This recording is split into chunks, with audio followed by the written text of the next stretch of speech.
Quand on est manager ou tout simplement en situation de travail, on a parfois des difficultés à passer un message difficile avec bienveillance. Passer les messages cool, pour dire on est content de ton travail, finalement on s'en sort tous plutôt bien.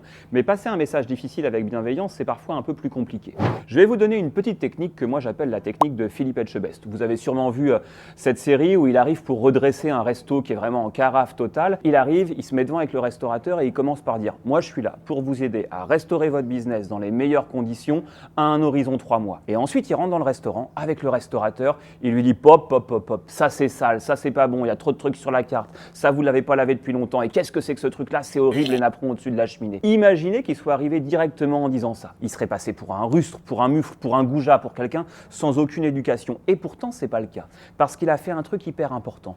Avant de commencer à passer son message difficile, à amener de la lucidité chez autrui, il a témoigné une intention bienveillante à moyen terme. Quand vous avez un message difficile à faire passer à quelqu'un, exprimez systématiquement une intention bienveillante à moyen terme. Mon but, c'est de continuer à travailler avec toi dans les meilleures conditions et aussi longtemps que possible. Mon but, c'est t'amener à te développer professionnellement pour que tu deviennes un meilleur manager demain. Vous énoncez une intention bienveillante à moyen terme qui permet derrière à autrui d'être en capacité à entendre des messages plus délicats qui pourtant vont lui permettre de progresser.